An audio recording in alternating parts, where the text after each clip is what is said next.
మొన్న జంతర్ మంతర్ దగ్గర అనేకమైన మురికి కాలువల ద్వారా ఒక దగ్గర పురోగైనటువంటి బొద్దింకల్ని మనం చూసాం కదా. ఆ బొద్దింకల్లో వన్ ఆఫ్ ది బొద్దింక అయితే మంచి మార్గంలో విద్యార్థుల కోసం అక్కడికి వెళ్ళినటువంటి నిజాయితీగా పోరాడినటువంటి విద్యార్థులు ప్లస్ విద్యార్థి సానుభూతిపరులు ఉన్నారు. వాళ్ళకి మాత్రం మనం హృదయపూర్వకంగా కృతజ్ఞతలు, నమస్కారాలు, వాళ్ళకి మన మద్దతుని తెలియజేస్తూనే అక్కడున్న మిగతా 95%, వీళ్ళ శాతం ఒక 5% ఉంటుంది, వాళ్ళు నిజాలు తెలుసుకుని వెంటనే అక్కడి నుంచి వెళ్ళిపోయారు. డే 1 వెళ్ళిపోయారు వాళ్ళు. ఈ 95% కూడా మురికి కాలువల ద్వారా అక్కడికి చేరుకున్నటువంటి నిజమైన బొద్దింకలే. తమను తాము తినేసుకునే బొద్దింకలు, లేదా పక్క వాళ్ళకి వ్యాధులు అంటించే బొద్దింకలు. ఈ బొద్దింక ఏం మాట్లాడింది, ఇప్పుడు ఎలా ఏడుస్తోంది, ఏం రియలైజ్ అయ్యింది, ఇలాంటి బొద్దింకలు ఎన్నో కూడా ఎంత స్థాయిల్లో రియలైజ్ అయిపోయి ఇప్పుడు వీడియోలు మార్చేసి పెడుతున్నారు అనేది మనం చూద్దాం. ఫస్ట్ ఆఫ్ ఆల్ ఈవిడ ఏం మాట్లాడిందో తెలియాలిగా. ఈవిడ చేసిన నేరమేంటో తెలిస్తే ఎందుకు రియలైజ్ అయ్యి వీడియోలు చేస్తుంది అనేది తర్వాత మనం గ్రహించవచ్చు.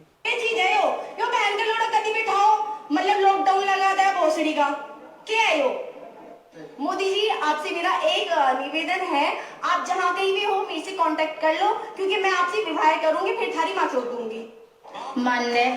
అది అంతకు ముందు, ఇప్పుడు కొన్ని రోజుల తరువాత అన్నట్లుగా ఇప్పుడు మాననీయ ప్రధానమంత్రిజీ అని చెప్పి వీడియోలు చేస్తుంది. ఇప్పుడు ఆవిడ తలకు ఒరిజినల్ ప్రొఫైల్ కనిపించట్లే, అస్సాం అయిపోయింది. ఇక డింపుల్ చౌదరి అంటే ఈవిడ పేరు. ఏదైతేనేం మనకేంటి, కాకపోతే వాళ్ళ పేర్లు బొద్దింక 1 2 3 4 5 అలా మనం కౌంట్ చేసుకోవడం తప్ప ఇంకా పెద్దగా వీళ్ళకి పేర్లు ఇంకేవో వాళ్ళ తలకు బయోడేటా మనకు అక్కర్లేదు. వాళ్ళ భాష, వాళ్ళ తాలూకు విధానం చూసుకుంటే మనకు అర్థమైపోతుంది ఎంత అసహ్యకరమైనటువంటి ధోరణి కలిగి ఉన్నవాళ్ళు. ఇప్పుడు ఏమంటున్నారు, మాననీయ ప్రధానమంత్రిజీ ఆ బోలియే.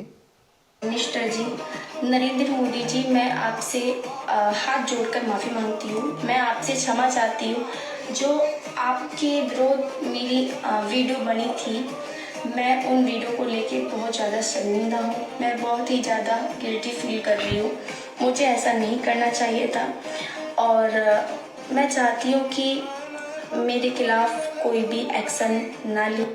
है क्या ये मोदी? ఇంకా తర్వాత ఇంకొక చిన్న వీడియో ఉంది. నేను అడుగుతున్నా, దయచేసి నా మీద ఎలాంటి యాక్షన్ తీసుకోకండి, నేను మనస్ఫూర్తిగా క్షమాపణలు కోరుతున్నాను, నేను అలా మాట్లాడకుండా ఉండాల్సింది అని. సరే, ఈవిడెవరు, ఇది కథా కమావేశం తెలియాలంటే ఇంకొంచెం ముందుకు వెళ్ళాలి.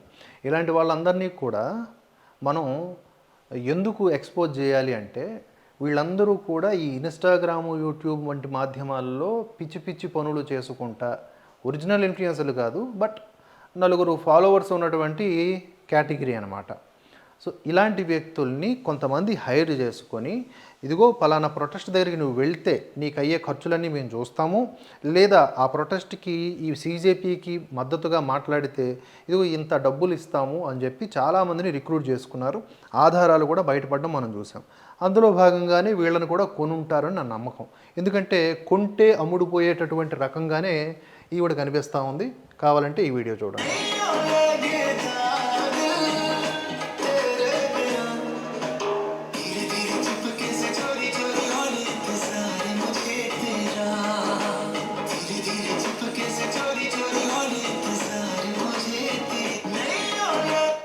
బాగుంది కదన్నా, బాగుంటుంది. అయితే మ్యాటర్ ఏంటంటే, వీళ్ళంతా కలిసి నరేంద్ర మోదీ గారికి రాజీనామా చేయాలని, విద్యార్థుల భవిష్యత్తు కోసం ఆలోచించాలని సజెషన్స్ ఏవైతే ఇస్తున్నారో అది బాలేదన్న. మిగతా అంతా ఓకే, వాళ్ళకి నచ్చినట్లు వాళ్ళ జీవన విధానం వారి ఇష్టం, దే చాయిస్. మనం ఏమీ అనాల్సినటువంటి అవసరము లేదు, హక్కు అంతకంటే లేదు. అది ఇలాంటి వాళ్ళందరూ కూడా మురికి కాలువల ద్వారా అక్కడ తేలినటువంటి బొద్దింకలే. ఇంకా డౌట్స్ ఉంటే, ఇలాంటి ఆలోచనలు కలిగినటువంటి వ్యక్తుల్ని మేము పిల్లలుగా కనాలనుకుంటున్నాం, పెంచాలనుకుంటున్నాం అని అనుకుంటుంటే నిజంగా మీరు కూడా ఆ బొద్దింకలకు సంబంధించిన జాబితాలో చేరుతారు. అప్డేట్స్ కొనసాగుతూనే ఉంటాయి. Keep watching Bharatavarsha. జై హింద్, జై భారత్.